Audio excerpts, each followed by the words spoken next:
Morning, dear students. Hope you are all fine and enjoying your winter vacations. So students, आज subject English की दूसरी class है। तो दूसरी क्लास का शुरू करने से पहले हम थोड़ा सा क्विक रिकैप कर लेते हैं कि हमने जो पिछली क्लास सब्जेक्ट इंग्लिश की हुई थी उसमें क्या पढ़ा था।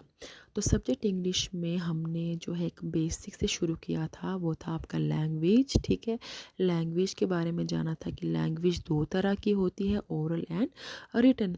देन उसके बाद हमने लेटर्स के बारे में जाना था। देन उसके बाद हमने लेटर्स से कैसे वर्ड्स बनते हैं उनके बारे में पढ़ा था। देन वर्ड से कैसे सेंटेंस बनता है उसके बारे में हमने पढ़ा था।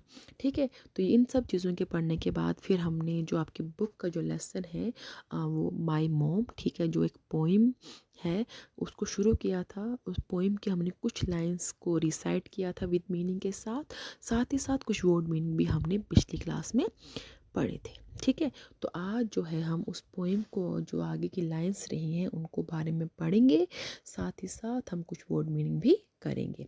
तो सबसे पहले हम जो है पोइम की रेसिटेशन स्टार्ट करते हैं। ठीक है, लाइन वाइज आपको मीनिंग समझाया जाए ताकि आपको रीडिंग के साथ साथ आपको इसके लाइंस के मीनिंग भी पता हो। तो हमने जो था इसकी पहली 4 लाइनें जो है हमने इसमें की थी। ठीक है, तो एक बार थोड़ा सा रिवाइज कर लेते हैं, इन 4 लाइंस को ही पढ़ा देती हूँ। तो स्टार्ट करते हैं। Wonderful wonderful my mom is wonderful. तो इस लाइन का मतलब है शानदार शानदार मेरी मम्मी है या माँ है शानदार। Sweet you are your love so beautiful. प्यारी आप हो और आपका प्यार बहुत भरपूर है। You sang me rhymes when it was night. जब रात होती थी तो तुम या आप कविता या गीत गाती थी। Under under the star shining bright, चमकते हुए तारों के नीचे। ठीक है, तो यहाँ तक हमने ऑलरेडी पढ़ चुके हैं। आगे बढ़ते हैं। I threw a fit a road on the wall and chatter window panes with my ball. कहते कि I threw a fit, I threw का फिट मैं गुस्सा करता था या करती थी, या तो दीवारों पे लिख देती थी। ठीक है, और रोड ऑन द वॉल का मतलब होता है या और का मतलब होता है या रोड होता है लिखना, या मैं दीवारों पे लिख देती थी या देता था। And shattered window panes with my ball, और तोड़ देती थी, ठीक है, या देता था खिड़की के शीशे, किससे, अपनी गेंद से। ठीक है, तो ये बच्चा जो है वो अपनी माँ से अब बड़ा होकर कह रहा है कि मैं बचपन में ऐसा करता था। ठीक है, तुम्हारे साथ या आपके साथ।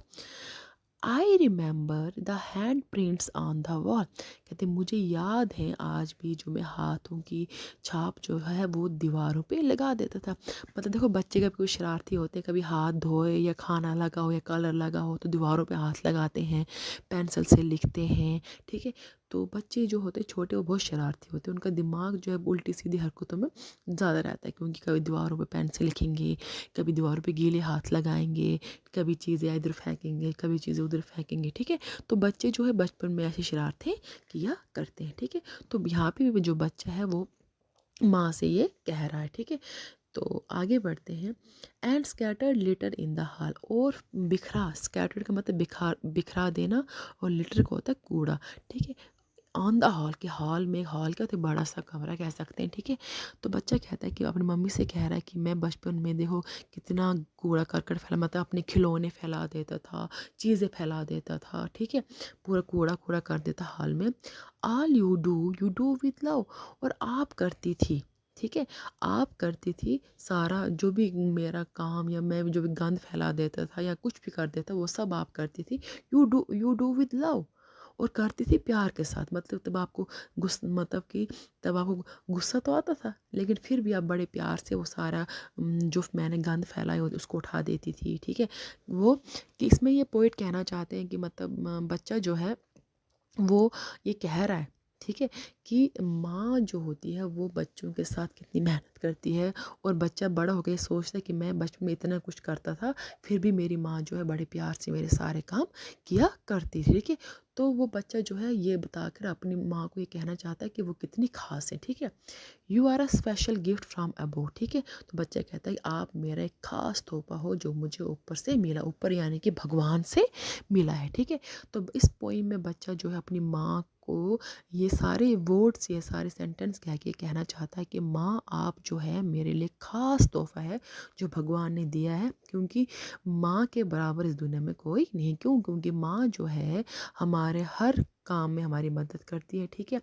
तो माँ जो है प्यार भी करती है, गुस्सा भी करती है, जो कुछ भी करती है वो हमारे लिए ही होता है, ठीक है। तो ये पोइम जो थी एक माँ पे बेस्ड थी, जिसको हमने आज पूरा रिसाइट करके ख़त्म किया है, ठीक है। तो एक बार मैं आपको थोड़ा रिसाइट करके बताती हूँ कि आपने वर्ड्स को कैसे पढ़ना, वर्ड्स को ठीक पढ़ना आपको आना चाहिए, ठीक है। Wonderful wonderful my mom is wonderful, sweet you are, your love so bountiful. You sang me rhymes when it was night, under the stars shining bright. I threw a fit, wrote on the wall, and shattered window panes with my ball. I remember the handprints on the wall and scattered litter in the hall. All you do with love. You are a special gift from above. ठीक है, above। तो ये जो है poem की recitation आपको इसी तरीके से करनी है, और कोशिश करें कि जो भी आपको मैं line wise English to Hindi meaning आपको लाइन वाइज जो सेंड करती हूँ, उम्मीद करते हैं कि आप उन लाइंस को पढ़ें ताकि आपको पोएम के इंग्लिश में पढ़ना तो आए, लेकिन उसको हिंदी में ट्रांसलेट यानी कि हिंदी की मीनिंग भी आपको अच्छी तरीके से आ सके, ठीक है। तो ये हो गई पोएम की रेसिटेशन। तो अब बात करते हैं आज का जो आपका होमवर्क टास्क है, जो आपने अपनी नोटबुक पे लिखना है, वो क्या करना है, ठीक है। होमवर्क तो आप लिखते हैं, साथ ही साथ जो आपको वीडियो में पोएम जो भी लेसन आपको पढ़ाया जाए उसकी भी आप रीडिंग करें, ताकि आपकी जो रीडिंग है वो भी अच्छी हो सके, ठीक है। देखिए, हमने पहले 4 लाइन तो लिख दी थी ना, ठीक है।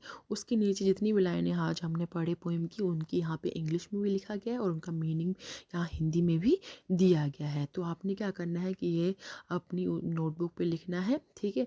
साथ ही साथ मैंने कुछ यहाँ पे वर्ड मीनिंग भी दिए हैं, जो ये भी आपने नोटबुक पे लिखना है और लर्न करना है, ठीक है। देखिए, वर्ड मीनिंग जो बच्चों आपको लर्न करने ही करने होते हैं, क्योंकि वर्ड मीनिंग से क्या होता है कि आपको लेसन से ही लिखाए होते हैं, तो उनको अच्छी तरीके से याद होंगे तो आप लेसन को भी अच्छी तरीके से रीड कर सकते हो, ठीक है। तो सबसे पहला वर्ड जो है वो है through a fit. Through a fit का मतलब होता है गुस्सा करना। दूसरा वर्ड है शैटर्ड। शैटर्ड मीन्स तोड़ना। नेक्स्ट है विंडो पेंस। विंडो पेंस खिड़की के शीशे। रिमेंबर याद रखना। हैंड प्रिंट्स हाथों की छाप या हाथ की छाप भी आप लिख सकते हैं। वॉल। वॉल मीन्स दीवार। नेक्स्ट है स्कैटर्ड। स्कैटर्ड मीन्स बिखरा हुआ। नेक्स्ट है लिटर। लिटर मीन्स कूड़ा। लास्ट वर्ड है स्पेशल। स्पेशल मीन्स विशेष भी होता है और आप खास भी लिख सकते हैं, ठीक है। तो इस तरीके से आपका जो ये पोएम की ये लाइंस और उनकी हिंदी मीनिंग ये भी लिखने हैं, साथ ही साथ ये वर्ड मीनिंग भी आपको अपनी नोटबुक पे लिखने हैं, ठीक है। और उनको अच्छी तरीके से आप लर्न भी करेंगे, ठीक है। क्योंकि आपको पता है कि वीकली हफ्ते में जो है आपको टेस्ट होता है, ठीक है, जिसमें आपको टेस्ट करने के लिए दिया जाता है, ठीक है। इससे आपके क्या होगा, थोड़ा थोड़ा करके प्रिपरेशन करें आज से, ताकि आपको आगे जाके बर्डन ना पड़े। तो आई होप आपको समझ आ चुकी होगी जितना मैंने आज आपको पढ़ाया। इसके अलावा अगर आपको कोई भी आपको डाउट रहता है जो भी क्लास के अकॉर्डिंग, तो आप कॉल कर सकते हैं, ठीक है। आप अपना डाउट क्लियर कर सकते हैं। तो आज के लिए इतना ही। Thanks. Have a nice day.